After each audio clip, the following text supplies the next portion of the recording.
Hello, everyone, and welcome back to Intrusive Thoughts by Adam Rippon.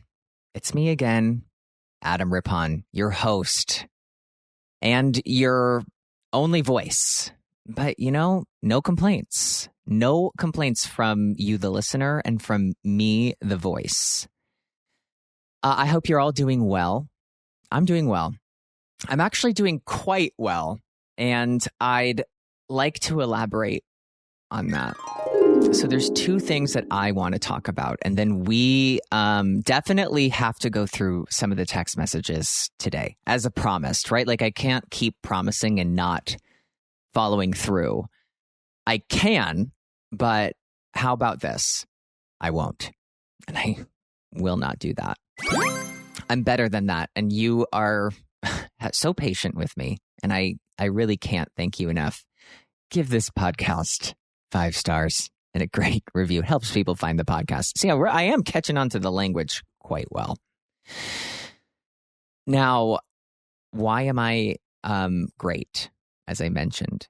Well, I will tell you that before I got started, actually, we're going to back up. I'm on my second pair of reading glasses for this episode because I had this pair of like fun red ones where if you don't look at the frames, does look like I eat dinner off them. They're disgusting. But I put them on and the first thing I did, yeah, that's right. The lens popped out because the frame is cracked and I'm really sad because these are like my red glasses. Love them. I did have a caller call in and ask, where are you getting all your glasses from? And I'll tell you, because I'm not a gatekeeper. Unless it's something I don't want people to have, then I will kind of close the gate. I get these glasses at the dollar store. Yeah, there are $1 glasses, right? Because they're just reading glasses. And I want to have like 1 million of them around the house because ever since I got that cataract surgery, and I really kind of won't shut up about that. And I don't think you would either if you had cataract surgery in your 30s. It's quite impressive and scary. But since I've had the cataract surgery, I'll tell you that like my vision is like fantastic, like looking around. I've mentioned low lights, not my favorite, but also like reading. Reading is not the easiest sometimes. And just the reading glasses, I get it now. After making fun of so many people who need a flashlight and a magnifying glass to read a menu at a restaurant, now I'm one of them. You know, I absolutely understand the struggle. So these glasses are from the dollar store. Specifically, I got about 1,000 pairs of them at a dollar-ish sort of store in Japan. The last time I was in Japan, because they have amazing reading glasses at a quite affordable price, maybe 200 yen, the equivalent of about $2 USD. And yeah, the D does stand for dollars. So I did say 2 United States dollars. Yeah, dollars. $1 for every dollar. And so I think that you could probably get them. Listen, if you live in a bigger city, maybe you have a store called a Daiso. Look it up. It's fantastic. It's like if the dollar store went to cotillion. It's gorgeous, beautiful. You can find a lot of like really nice things there at great prices, really great prices. And I think they might have glasses there. I have to check. Anywho, now I do need to talk about why I'm in a great mood because, you know, the red glasses that the lens popped out of, because they are cracked, it couldn't even bother me.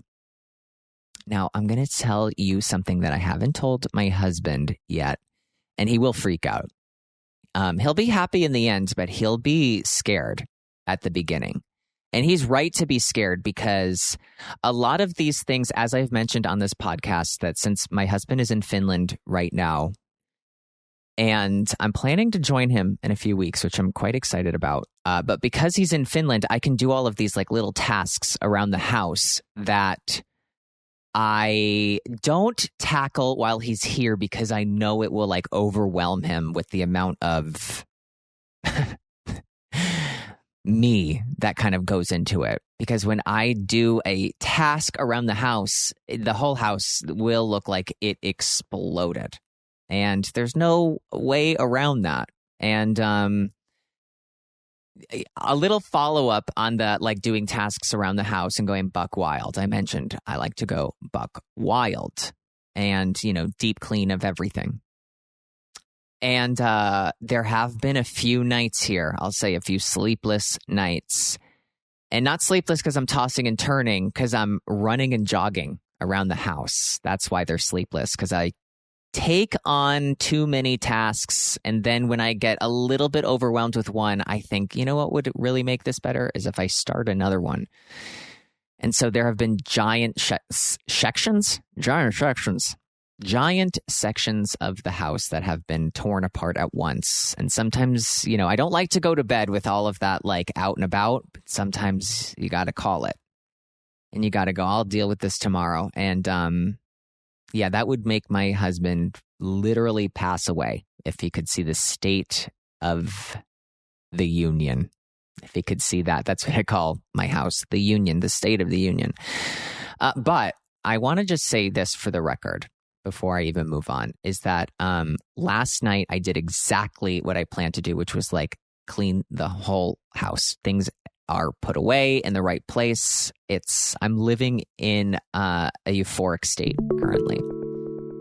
And I did take on a big task. I've been trying to take on like one big thing, whether it's like fully clean out like one closet or whatever.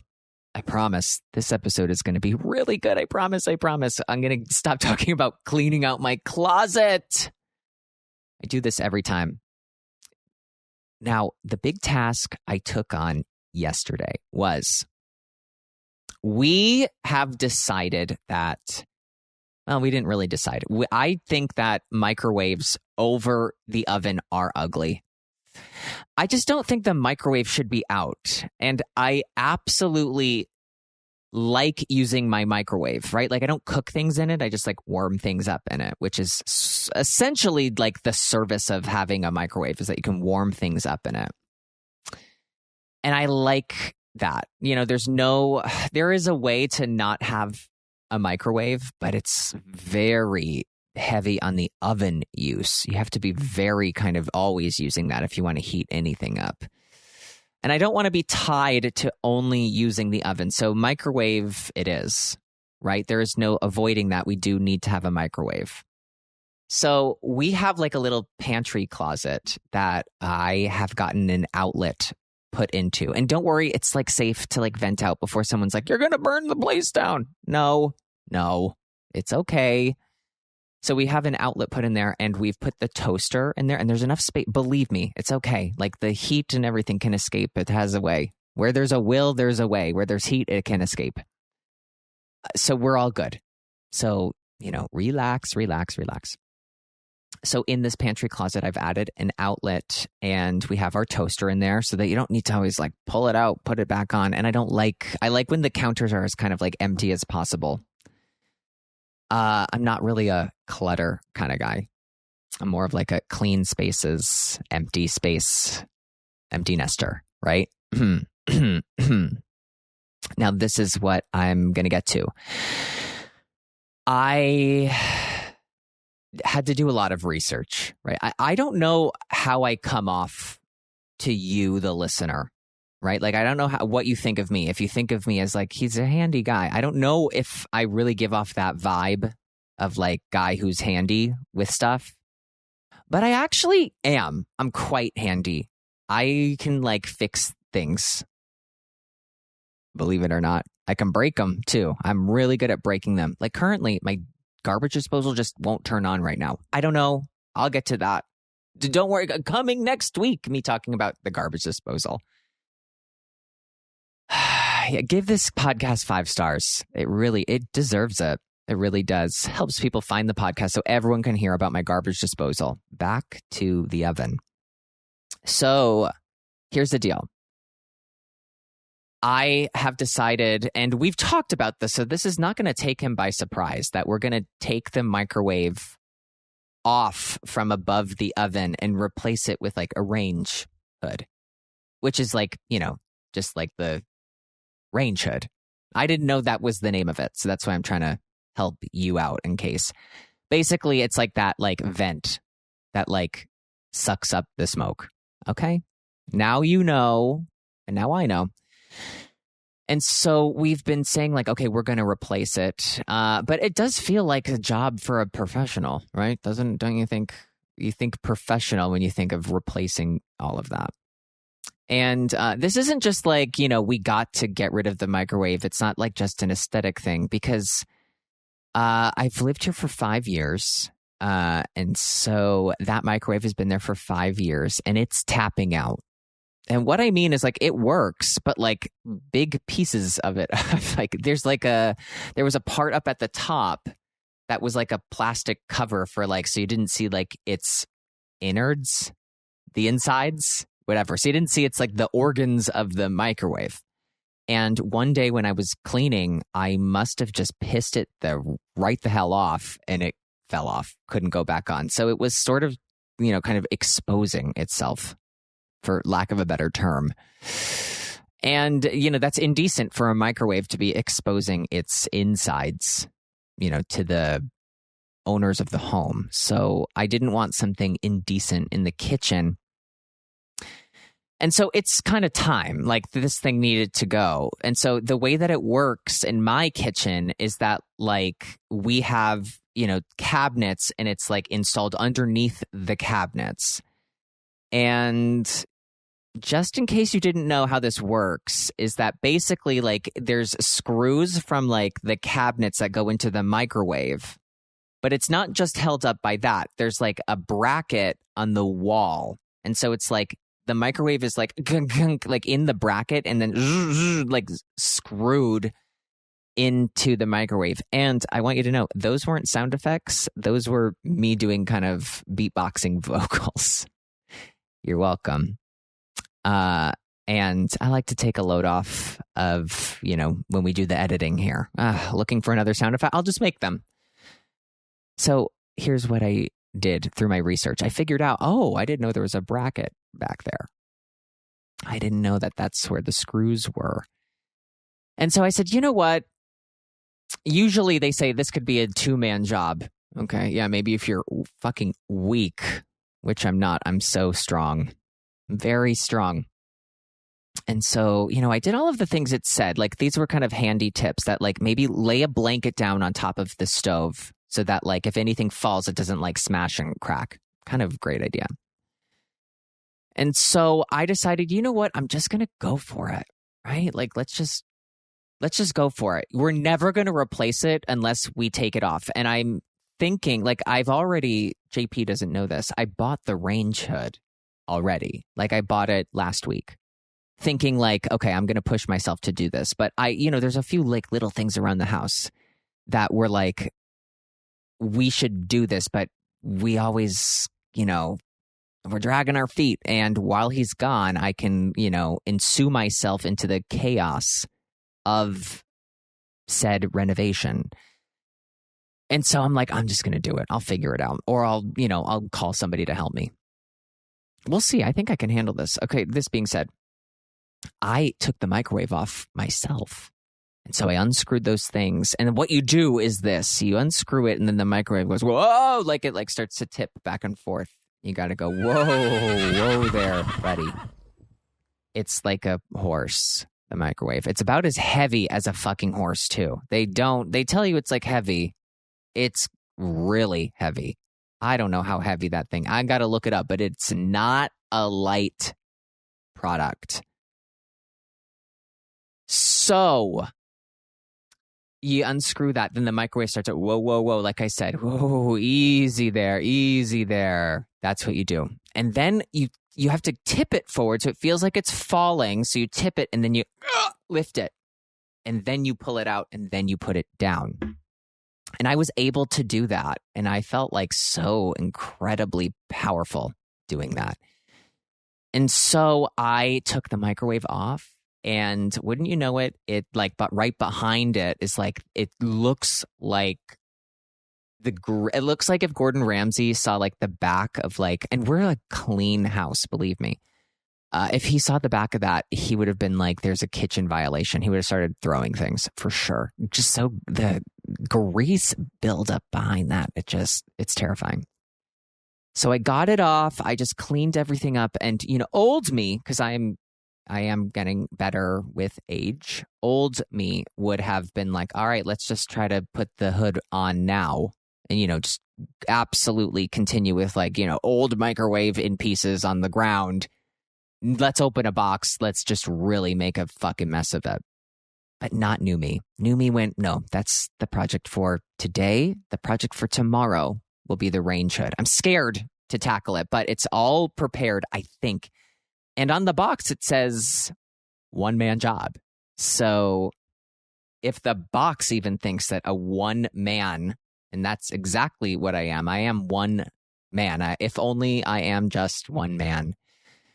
And I am job. So I think that I can do it. I'll let you know. I'm very nervous and excited and titillated. And if I do it, it was God's will. And if he has a will, I have a range hood. So I'll let you know how that goes. The other reason why I'm so excited, and if you're still here with me, thank you so much. I'm so excited. And we're all on pins and needles about the garbage disposal for next week. You got to stay tuned. You got to listen to all of these episodes. You got to stay up to date, or you'll be left behind. You'll be left behind. The other reason why I am in such great spirits is I've mentioned before that I'm opening a medical spa. And I've mentioned a little bit about how challenging it's been to find a space. And I also mentioned that in looking for a space, I think that I found one. And nothing's signed yet. But because there's a few things, there's so many things that you need to learn if you're opening a business, especially if the business has a location. So many things. And I think one day when we get closer, or as the process is further along, we're going to do a whole episode on commercial real estate, whether anybody likes it or not. We're doing a whole episode because everybody deserves to know this information, because I didn't know any of it. So I found a space, and I don't think I mentioned this before, but it was at a location. I was quite discouraging to find, because I thought I found something, and then I would have needed to do a full gut of this place. I would have needed to added plumbing and walls and all of this stuff. And this place, I was looking at another place, and location was taken. And then a few weeks ago, the agent of that location was like, we have another unit that opened up that you should look at. Because I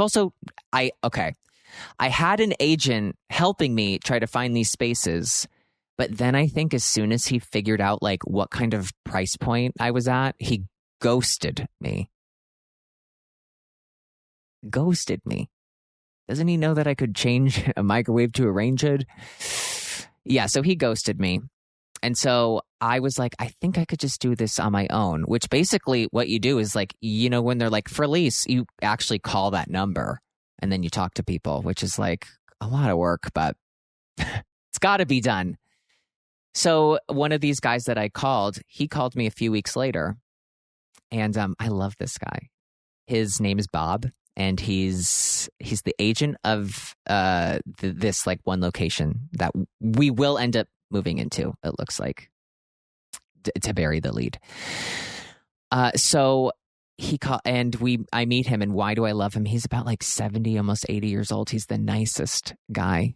And I've told him it's a new business. I'm learning as I go. And, there's before I can sign the lease, there's a few things that I need to do. I'm sending it over to people who know how to read a lease agreement better than I do, just to comb it through, make sure it's all good. And like I said, stay tuned for that episode when we talk about commercial real estate. I know you're waiting for it. But yeah, they're looking at it, and, I need to now get insurance for the medical spa, because I need proof of insurance before we can sign a lease and before I can get the keys. But I'm doing all of that now. And so that should be all done hopefully this week, so that we can sign it. And at the moment, we would be able to move in September 1st. Now, it'll still be a few months before we open because there's a lot to do. But with this specific space, it's completely built out already. Like there was some sort of, it wasn't a medical spa, but some sort of like medical business was there before. So like the plumbing was just redone. There's like sinks, there's treatment rooms. So that's like a huge, like I'm very happy about it. I'm very excited. And I'll tell more. I'll tell more. I know you want to hear about my fully built out bathrooms. Now, that's why I'm in a good mood, because I think I finally found a space. And if you've ever started a business, just expect it to take twice as long as what you thought it was going to take. Because I remember about a year ago, I said, yeah, I think we'll be able to open in November of 2024, right? It is now 2025. We're creeping in on 2026. And just now have I located the space thanks to my friend Bob. Bob. He's a great guy. Now, if you're still here, God, I love you. Because there's a few reasons why I love you. One, because you're just so freaking great. And two, because I did say we would read through the text messages, and I will do as promised. Okay?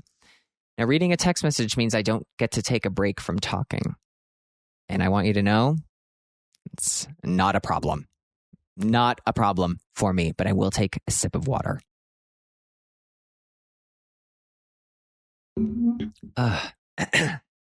Delicious. All right. As you know, one of our first text messages we ever read was kind of confirming that we are the #1 podcast in Serbia. So cool. Hello, Serbia. Hello, Serbia. They're going to blast that in their like Times Square. I can't wait. We're going to post the footage on Instagram.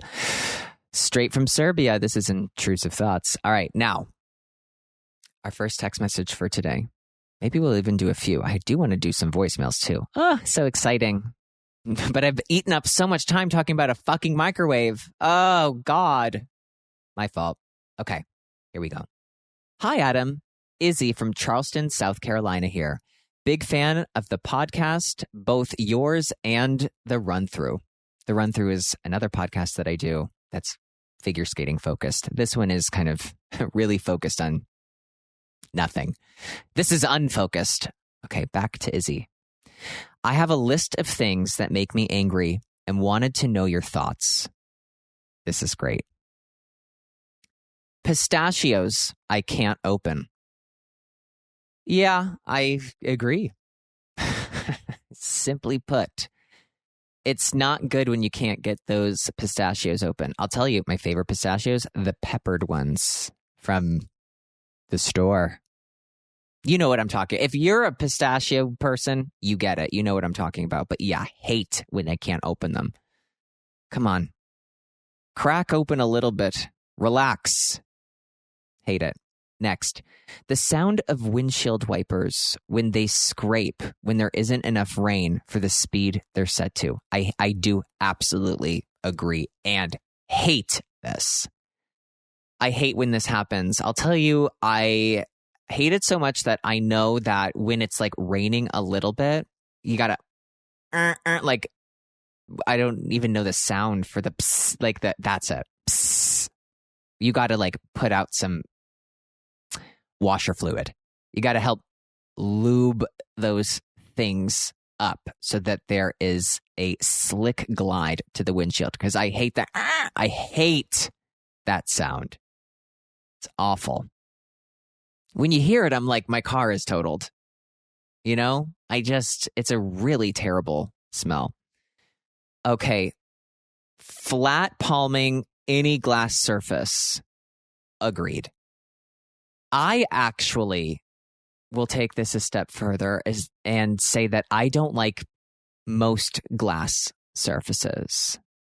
I used to have, and let me list all the glass surfaces I've ever had. That'll make for a really good episode. Well, You never know unless you try. So I'm going to try. I'm going to name those for me, for you, for us.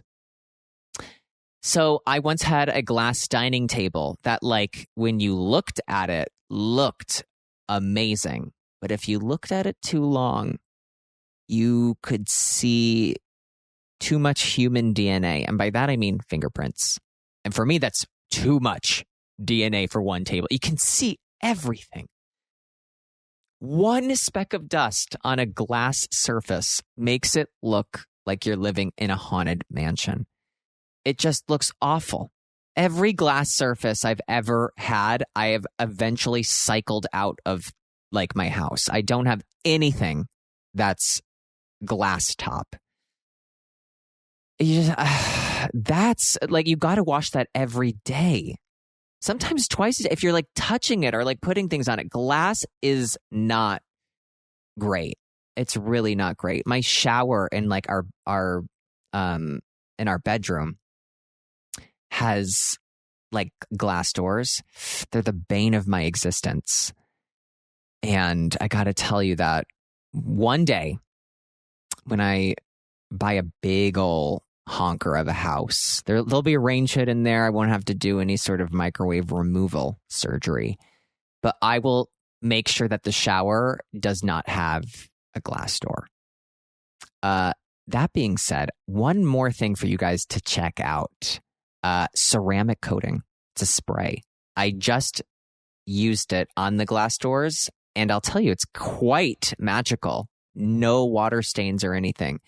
So I'm coming around on the glass doors because of the ceramic coating, but yeah, I don't like that. And I got to tell you this is now, let's take a step outside and out of my house.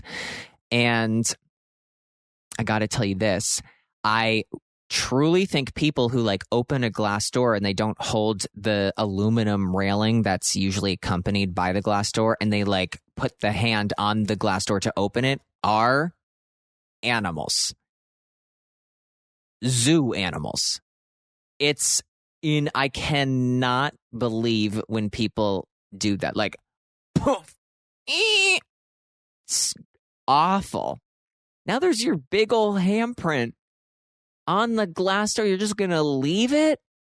It's insane work.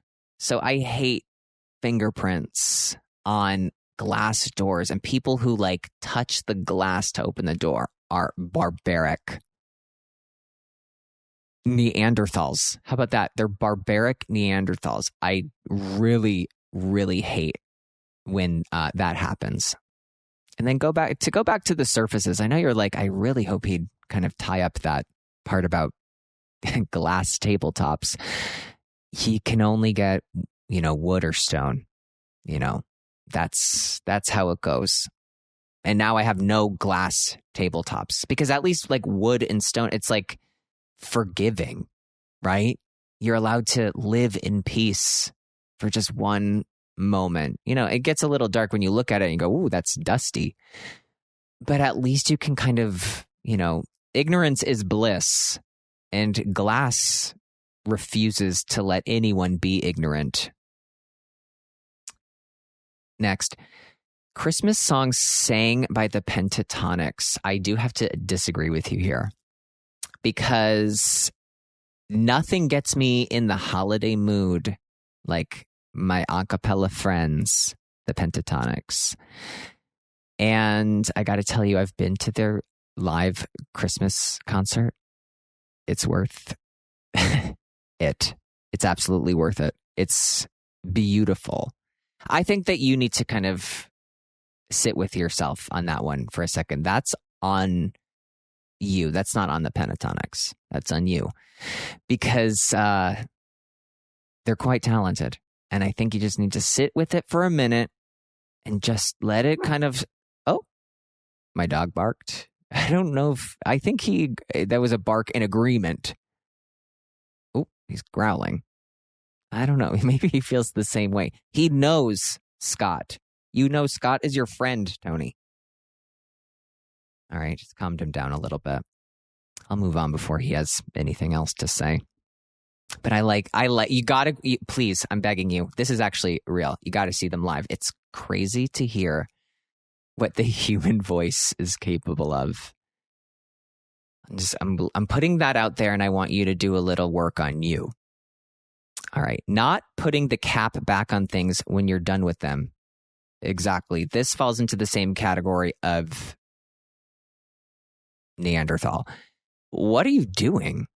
What do you mean you don't put the cap back on? You just like leave it open and just like, that's crazy work. Crazy work. Call a therapist. It's time to get into therapy. Next, someone in front of you forgetting to turn their blinker off when you're driving. This does drive me nuts, drives me absolutely insane. I want to know, how do they not hear the blinker? I have had the music blaring. Believe me, it's at, the speakers are peaking. But I got to tell you, I can still hear that. It's my best blinker. I'm trying to do my own sound effects. I think I should stop. I'm not in the pentatonics for a reason. But yeah, I don't know how you don't notice that thing is clicking and clacking. It's actually impressive that you can ignore that the blinker is on. And after people use it and it still stays on, yeah, that annoys me. It annoys me when maybe I didn't see them use it and then turn it off. But when I just see that it's on, I'm like, are you going or are you not? And I feel like I kind of want to help them out, but I don't ever know what's the appropriate way to do this without coming off as like aggressive. I will tell you that sometimes when I see it and if it's really bothering me, I'll honk. But I'll kind of like honk and like look really pleasant. So like nobody will guess that it could be me, tee-hee. I do that because when somebody honks or like you hear a honk around you, you're suddenly like so tuned into everything that's happening. So I feel like, and I'll tell you it works because also, whoa, they like look and they start like looking at everything and the blinker usually goes off. So it is a bit of shock therapy you got to do. But I think it's worth it because I don't know how do you not hear that? How do you not hear that? I think maybe one time I've had the music too loud that I was one of those people and I couldn't look myself in the mirror for a week. Next, popcorn kernels getting stuck in your teeth. Yeah, I do hate this. But I'll tell you, I am a very avid flosser. And even though the kernels will get stuck and it's annoying, and I have like one like little too much space between like one tooth in the back, and it's like a storage fucking unit back there for like when I eat, especially like steak. I don't know what it is. Steak and salad. They love to just camp out in this spot. And it's because like, I don't know, like the teeth aren't close enough together to kind of like, not welcome, but it's, it's crazy. But that's why I'm like an avid flosser. Love floss. Got to tell you something about floss. If you're using Glide, quit it. Glide floss. If it's easy to slip the floss in between those suckers, and in this case, the suckers are your teeth. If it's easy to do that, it's not doing its job. You need to get a woven floss. Just remember that. You need a woven floss. You need something in there to like scrub. And you need it needs some grip. And a woven floss will do that. Glide is doing nothing. Glide is practice floss, right? Like that's, if you never have flossed before, you need to practice. You practice with Glide. But then you got to take out the woven floss, the big guns. And it's the woven floss that'll get in between there. That's what really clean. You need a woven floss. Just remember that. Crumbs in your bed. Can't relate. I would never eat in my bed. I would be eating only in a hospital, I think, are you allowed to eat in bed. That is true. I don't know how you eat when your legs are like straight out. Huh? Like what? That's a crazy position to be eating in in the first place, by the way, sitting with like legs out like a Barbie doll. Like I don't even think my stomach would accept fuel in that position. Eating in bed is like the craziest thing that's ever been like romanticized to me. Oh, I have crumbs in my bed. How did that happen? Please tell me it wasn't because you were eating in your bed. It's crazy behavior. Eating in your bed. You're allowed to do that when you're bedridden. Like there's obviously exceptions to the rule, but I think that when I'm thinking eating in bed, and I think I'm like you, I'm thinking of somebody who's going, wouldn't it be really cute if I ate in this bed? No, it wouldn't. Like I get the morning tray or more breakfast in bed. Breakfast in bed is, God, that's the first sign of, let me think, what is it the first sign of? Mental decay. That's what I think it is. If you think that that's like so cute, it's not. It's not even even if you have the tray, it's not a stable surface. You got the oranges, like it looks like a tsunami is about to happen. It's just, don't do that. Sit at a table. Sit down. Put your legs on. Even sit at the couch. That's fine. That's not bed. That's not eating in bed. All right. Feeling your sock coming off your heel in your shoe. Yeah, this is awful, but I've got to tell you, if you're doing no-show socks, don't be afraid. People, it's okay to wear socks, okay? They can show. I don't really believe in no-show socks. I think that's a thing of, it's the sign of a true millennial as a no-show sock. And I used to be kind of like a no-show sock kind of person. But as soon as I was like, why am I not allowed to show them? And I really thought about it. There's no, rule or regulation of, it doesn't make you a bad person to show your sock. It's okay. They've been around for a while. It's not indecent to wear a sock. I think you got to show your sock. You got to have some ankle coverage there so those socks aren't slipping down, because I know that feeling. It's god awful. But listen, those no-show socks, sometimes they're peeking through. We know you're wearing socks. You're not really fooling anyone. So why are you fooling yourself? No need. Printers.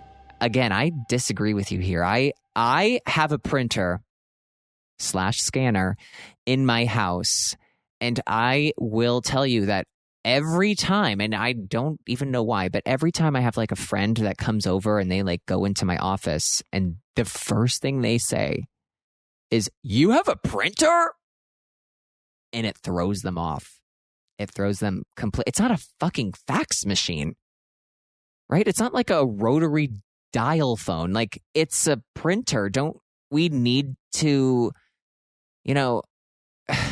print? Haven't you ever needed to like sign a document in pen? Haven't you ever wanted to read something like on a piece of paper? I know I have it. Don't you want to tactily feel tactile? You know what I'm saying? I can't figure out the word. Don't you want to feel the paper? Haven't you ever needed to scan something? Like, what do you mean? I think a printer is like a required thing in a house. I'll tell you, sometimes they don't connect. That's on them. But for the most part, that's, it's pretty consistent with its connection. Now, I'm also thinking of something. What about breakfast in bed during a vacation? Again, it's just like the surface isn't stable enough. Like, you're always moving. So I can't get behind it. I think even even on vacation, we can't forget that we shouldn't eat in bed. Like, we shouldn't forget that. We should remember how we eat at home so that when we come back home, we don't have bad habits, right? Even though that maybe you're getting that bed made by the hotel staff every day, that's still, you don't want them to know that you sat in that bed, right? I'm gonna take something back. God, I'm eating my words. I'm eating my words for what I'm about to say. When you're at a hotel, sometimes there's no, I believe in eating on the couch, right? And when you're in a hotel, sometimes the bed is the couch. So I'm going to say this. At a hotel, eating in bed is completely different than eating in bed at home. Because at home, presumably you have a few different options. Even if you live in a tiny studio apartment, you probably have a dinette set, a little bistro table, right? I think at home, it's unforgivable. In a hotel, it's understandable. Let's go with that. All right, we have 2 more. Hitting your tooth. And also, I will say, what an in-depth text message. An incredible, really thought out. We are incredibly grateful for Izzy from Charleston, South Carolina. Hitting your tooth on a straw before you take a sip. Nothing will really take the wind out of your sails like that. That's awful. Or hitting your tooth on something that's like tough or hard. I hate that. And that, like, having to act like everything's okay. Everything's not okay. You might need to get a veneer after that. I've like banged the teeth up a few times, like knocking into things. It really makes me so angry when that happens. I'll tell you one thing.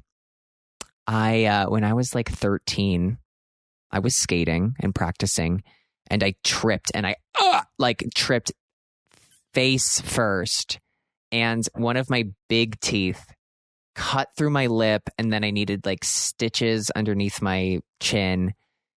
7 stitches. If you're a figure skater, you know that that's like a rite of passage, is that you needed to get stitches underneath your chin. Like everybody has like fallen and banged their chin. Like everybody has done that. If there is somebody who has skated, 9 times out of 10, they will have like a scar underneath their chin. I'm one of them. But in this specific instance, my tooth cut through my lip. So I had 3 lips, 1, 2, 3. And my front tooth was, I remember the first thing that I said was, my front tooth is wiggling. My permanent front tooth, by the way. Yeah, that was terrifying. So what happened? Well, I just got a root canal because the tooth was, let's say it together, dying. Not good, rotting. So they did a root canal on it, which eventually you need to get a crown on it, I guess, or like you need to do something. But knock on wood, I've been 20 years good with this tooth. It's solid. Really great, great dentist that I had as a child who was able to save my tooth. And finally, to close out this text message, the spelling of Colonel and Colonel. I agree. I hate them. I'm going to tell you like what things like trip me up. I always used to have trouble spelling the word restaurant. Like it would just, and I never even thought I'd like spell it wrong and just like click spell check on my phone. But then one day when I looked at the word restaurant, I don't know like what happened, but one day when I looked at the word, it just all made sense to me one day. Not because I speak French, but because I maybe looked at some word that was French, and it just made sense to me. Restaurant. And once my eyes once I like settled down and came back from like the euphoric experience of like basically deciphering a hieroglyphic, it all made sense to me. I never, ever got it wrong now. Restaurant. A-U-O, French. Ooh la la. Now I'm always spelling restaurant right. No one's impressed. I'm 35 years old, by the way. And now I spell it right. Yeah, growing and learning. And schedule used to trip me up. But then one day I said, okay, enough's enough. Like, stop it. Stop being ridiculous. And I sat down and I like looked at the spelling and I said it out loud. Like truly like a toddler, like a second grader. I went, I'm not doing this anymore. I'm not like going to start sweating when I need to spell schedule in front of somebody. It's like, it's crazy work. So I looked at it. I said it out loud a few times. I wrote it down about 100 times. I can spell schedule without a problem. Again, I'm 35 years old.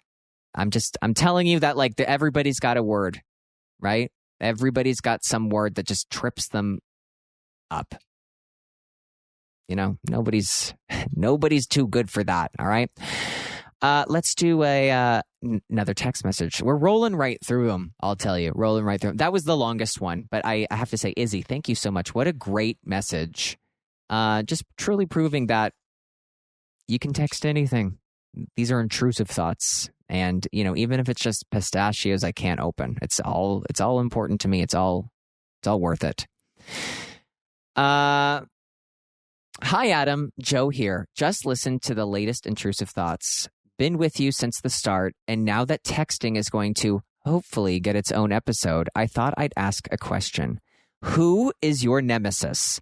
I feel like we all have that one person that comes to mind. Just curious. I will be honest, and I don't really think I have like a nemesis. I don't think anyone's ever like bothered me that much that I've been like even thought to go to the word nemesis. I use it flippantly, the term nemesis. But I don't think anybody like I mean, that's okay. Actually, if I have to think of like, if I have a nemesis of somebody like Don Jr., that is my nemesis. I absolutely detest that man. And most of that family, actually all the family, fuck them. So Joe, Joe here, this is Joe Biden, maybe, perhaps, texting the podcast. You heard it here first, big in Serbia. And Joe Biden's favorite podcast. Our next text message. Hi, Adam. Love the podcast from Deidre. Deidre, we love you. Thanks for listening. Let's go to another one. Okay. Hi, Adam. Tiffany from Texas here. Huge fan since your skating years. I'm curious your thoughts on this. Is it okay to go into a public restroom stall and carry on a phone conversation? Can't wait to hear your intrusive thoughts on this. Hey, Tiffany. No, it's not. And if somebody's on the phone while they're dropping a deuce, you should call the following number, 911. Because I know people who've done this, who like go into the bathroom to finish a conversation with their pants around their ankles. Absolutely not. There are sacred and holy places where we know that it's a time to be quiet and to be mindful.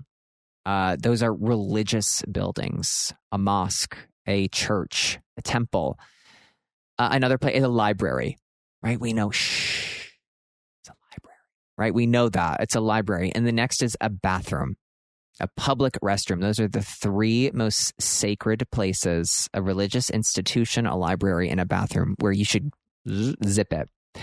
And you should get off your fucking phone and you should concentrate on shutting the fuck up and just being quiet. How about that? How about we don't have a conversation while our pants are around our ankles and people are farting, shitting, and pissing around us? You're trying to close a deal? How about you close your legs and get outside, sit outside, and finish that conversation? Show a little decency to yourself. How about that? Because when you're in there and you're like doing the bathroom, taking the bathroom, when you're in there doing bathroom, I'm zoning out, like I'm zoning that out. I'm just saying, for the person on the other end of the line, if they knew what disgusting things you were up to, I think they'd hang the hell up. You don't want to lose your relationships like that. Or maybe you do. I don't know. But I think being on the phone in a public bathroom stall, jail time. I think we should call our representatives about that. We should actually make that a federal offense. Here we go. Hi, Adam. First, I've always enjoyed your intrusive thoughts, and I'm so glad to hear them regularly. Second, and most importantly, I wanted to thank you for giving us a recipe for the best pear martini I've ever had. Thank you. Cheers. I wasn't kidding. All right. I absolutely was not kidding about that martini. And I hope that you took my advice, because you can drink it like fucking juice, this martini. And I pray to God you took my advice and you only had 2, because 3 will knock you flat on your ass. It will be days before you recover. But 2, ooh la la, restaurant. My French peeking out. Sacre bleu. Yeah, it is truly one of like the best things I've ever had. I've never had anything that good. No. Yeah, it's really good. You are so welcome. And here's a tip. When you have friends over, make a few of them. Put them in a pitcher. Have them ready to go. Pour them out. That's between you and me. Let's do a text message and then let's just see where we are from there. Okay. Hello, Anne-Marie, an expat in London. Loving your show from London. Very, very funny indeed. Keep them coming, please. If you insist, Anne-Marie, I absolutely will do that.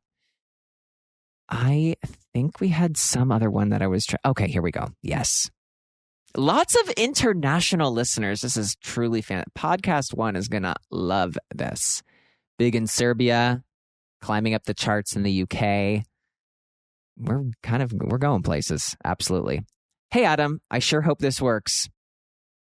Cut to me reading it. It worked perfectly. I'm an American living in Ireland.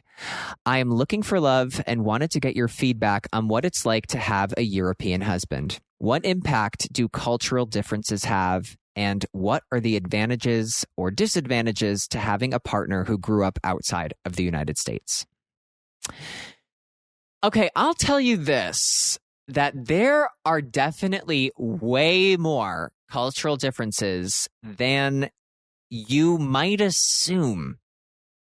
And it's always so interesting when my husband, JP, and I will come to like a fork in the road of, what do you mean you're going to deal with it like that? And it's always very stunning to me that like, whoa, that's how you would deal with that situation. He's from Finland. And I will definitely say that for the record, as maybe you can imagine, or maybe you can't imagine it, but I think you can. I'm a pretty like outgoing person, and I am one, whether you like it or not, somebody to strike up a conversation with a stranger kind of wherever I go. It's like in my blood. It's in my DNA. You know, my mother, for instance, is somebody who, I don't know what it is, but she has the vibe. And I also sort of like through our DNA process of her being my mother, it's starting like as I get older, it's like starting to like also happen to me of, she gives off the vibe of somebody who is not only willing, but absolutely ready to hear about your life story. And it's, you know, it's like people go up to my mom like it's Shark Tank and they trying to pitch her an idea. And somehow my mom will hear about their biggest trauma, their greatest success, all within being in a grocery store line. And, you know, that's just my mom, and that's also just me. It's like a very us sort of thing to do. Very not Finnish, very not my husband thing to do in the beginning of our relationship. It's just, you don't like talk to strangers. You don't talk to people you don't know. And that seems to be like quite typical, like across Europe. Even one thing like in the United, like, listen, we got a lot of problems. Okay, I'm not, believe me, I know. You know that I know. Don Jr. is my number one emesis, as I said. Number one nemesis. When I had to think of it, I couldn't think of a name, and boom, that motherfucker popped right up. So believe me, I know we've got some issues here. But one thing Americans are is that we don't even notice it or realize it, is that we are quite a friendly people. I know that when you think of like a very friendly nation, sometimes, oh, Canadians are so nice. Yeah, they're nice. But there is something about like an American where I know that sometimes people will believe that it's fake. And there are some fake people, right? Like, of course. But it's pretty common to like walk past somebody, on the sidewalk, if you're walking your dogs. Hey, good morning. Like, that's a pretty normal thing. Or even somebody sneezes. I don't even think about it. If somebody sneezes in a public place, I always say, bless you. Right? Not because I'm like religious. Just it's like a reflex of like, it's a nice thing to do. Right? Or like, here you go. Oh, thank you. You're welcome. Even just like little things like that. It's like European people don't do. There's no pleasantries, right? Like they cut right to it. I think there's like a time and a place for that, but it definitely, I think when JP first started coming to the United States like more consistently, it was something that he was like, oh God, like it's so like American, blah, blah, blah. And now that he's lived here, I mean, he's like, Michigan J Frog, like, hello, my darling. Like, yeah, he's like out there, like, good morning, like talking to everybody. He knows all the neighbors. I think he has told me, not to put words in his mouth, but he's told me that like he's really grown to love that. And it's, even though like it might come off as like, I mean, because like when you talk to a European person about this, you'll be like, hey, how are you? They'll go, yeah, but you don't really care how they are. And it's like, well, maybe not deeply, but it's like a nice thing to ask. So like if they don't care, they won't ask. Like, we have pleasantries that they don't use. And so at first it would be like, JP would be like, do you really care how they are? And I'm like, doesn't need to be that black and white, my friend. At that time, my boyfriend. And now it's just like a nice, like pleasantries. That's a one big difference. Because sometimes JP would always have like a comment of like, wow, you're always making friends wherever you go. Yeah. And how are you? It's okay to do that. And then, there's like other like little things. None are like top of mind, but I will say that like there are more cultural differences than you might imagine. And sometimes there is this bit of like a clashing of cultures, even though like the cultures are incredibly similar. But it does happen. It's not as similar as you might imagine. And so I think that like anytime you're dating somebody outside of, where you're from, and I mean, that even goes for like within the United States is huge. Basically, if you were to compare it to Europe, every state is like a country, and every state does have its own cultures and, etiquette and vernacular. And so it's different, but like the American sense of the pleasantries and things like that I feel like that's pretty like nationwide. Even like when you think of like, oh, New Yorkers are so like, they're rough. Yeah, they are, but there still is that sense of like talking to a stranger or like your sense of like a bigger place that you don't really have that. Like Europeans aren't like that. I can't wait to get a European caller in to be like, hey, fuck you. Like I can't wait for that to happen now. Because, we have pleasantries, which will kind of, I'll say, prove the point that you're not being very pleasant. I'm now thinking in a hypothetical sort of sense. So I will say that there are other cultural differences. Now, advantages and disadvantages. I don't think there's any disadvantages to it because it's like it opens your eyes to knowing how somebody else grew up, right? The disadvantages are like there is sometimes like a learning curve to that. Another thing was that, saying I love you was JP felt like in English only reserved for like the person that you are like with, like that you are in love with. It's like this like phrase that you would only use. And it's quite common in like as an American to like, you know, when you're talking to your friends to say like, oh yeah, I love you, or like, all right, I'll talk to you later, love you, bye. We casually say it, but I think something that took him like a little bit of time to like just kind of like hear it differently was that like it's the feeling you have behind it, which is like the intention in like Americans saying it. I feel like it's really the intention behind the I love you of what does that feel like what is it? It's not like we maybe say the phrase all the time, but in the way of which we say it is the most important part. So JP was like, wow, you're really saying I love you to a lot of people. And I was like, you know what? I do love them. So I'm going to keep doing that. And now he, you know, I think like it's the social component of being American, like for the most part, like I'm speaking very in wide strokes, wide brushing strokes, that for the most part, it is very friendly in a way that it's not, and like, just like the European mentality is very like, yeah, you have like expressive and emotional like cultures, like an Italian culture or something. But for the most, like what I'm saying is like, it can be way more cut and dry, which is, you know, there's advantages to that too, where it's like, it cuts right through it. Hey, do you like this? No. Whoa. Sometimes when my husband, he can be very cut and dry, very black and white. Hey, what do you think about this? I don't like it. Whoa, buddy. How about we coast the car a little bit? Don't need to slam on the brakes. Because that's another thing that, like, you know, I don't like it.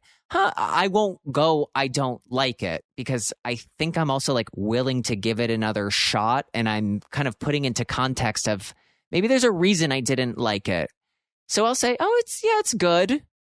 Which is, we know, like, there's an intention behind that of like, you didn't really like it, but you're softly launching that you didn't. And so sometimes JP will be like, why didn't you just say you don't like it? I'm like, well, because I don't know if it's that serious, buddy. Right? I don't think it's that serious that I need to draw a line in the sand and go, I don't like it. And, you know, he's right, but I'm also right too. I think there's like there's a happy medium of like cutting right to it and like being upfront and honest. That's actually one thing that's sometimes where I'm like, we'll like side eye each other, is sometimes JP thinks that like, and sometimes I will, like, he's not wrong, that I will like kind of pussyfoot around a real answer.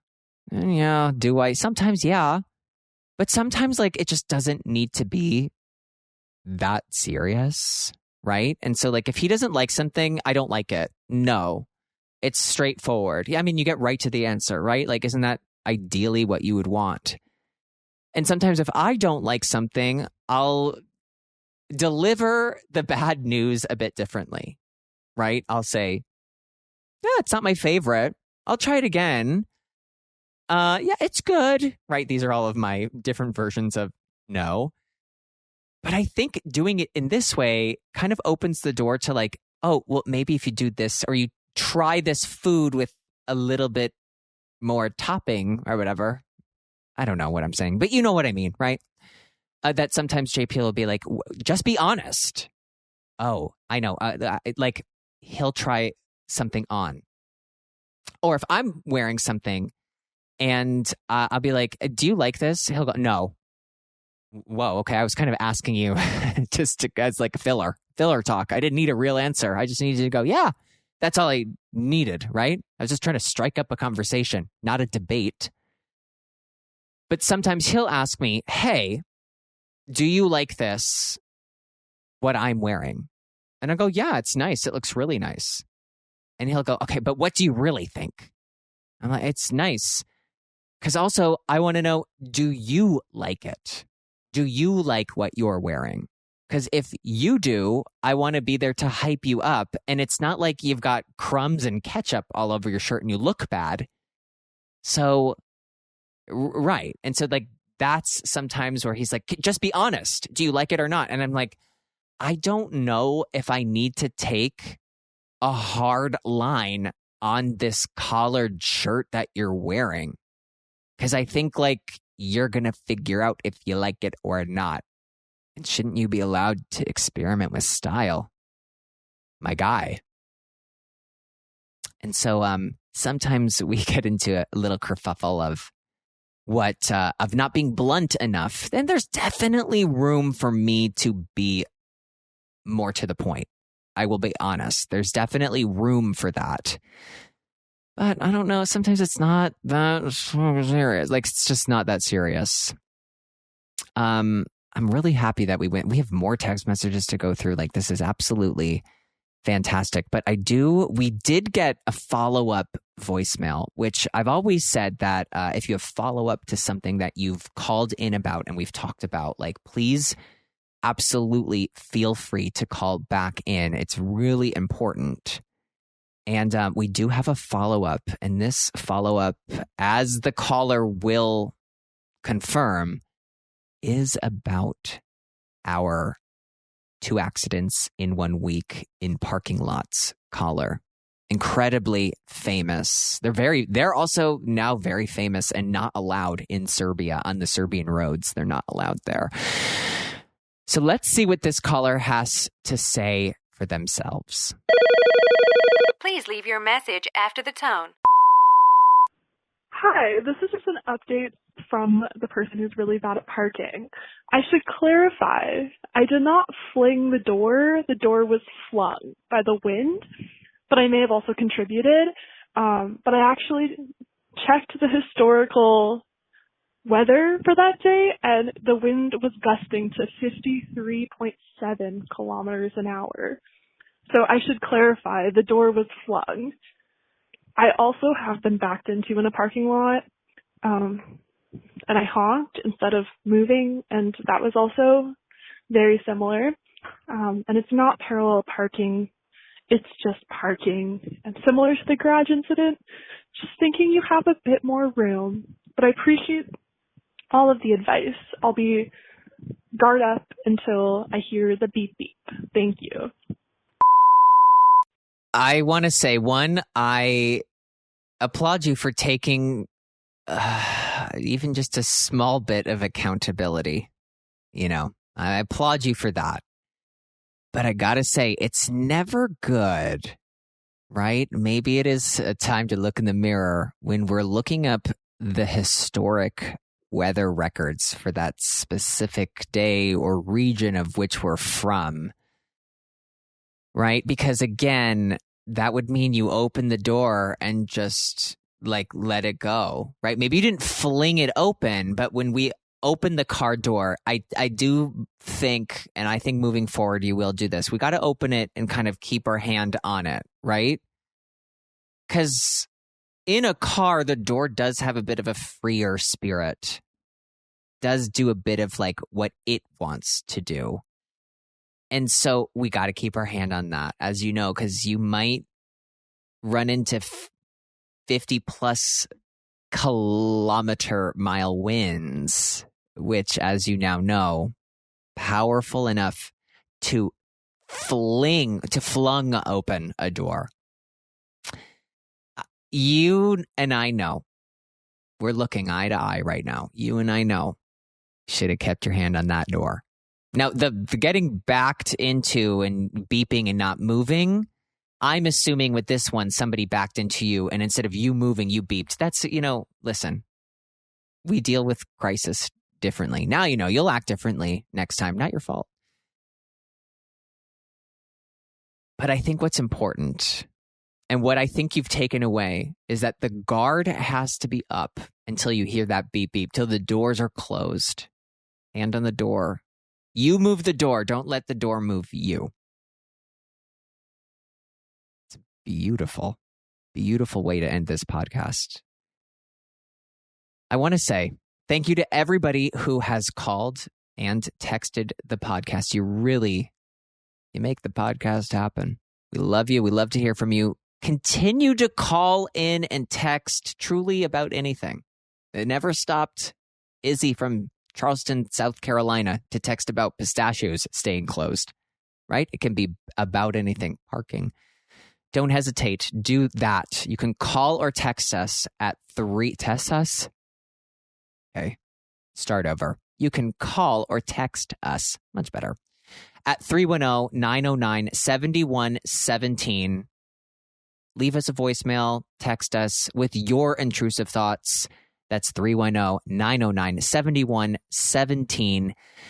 Make sure that you subscribe and review and do all of that stuff. Give us 5 stars. It really helps people find the podcast. They're not going to want to miss when I talk about how I either fixed my garbage disposal or I sprung a leak. They're not going to want to miss that, right? You're not going to want to miss our really exciting upcoming episode on commercial real estate. Blood comes out of my ears. Yeah. So again, thank you guys so much for listening. Call or text the podcast, 310-909-7117. Make sure you leave us a 5-star review. It helps people find the podcast. I love you guys. And until next time, these are Intrusive Thoughts by Adam Rippon. Clean. All right, guys. See you next week.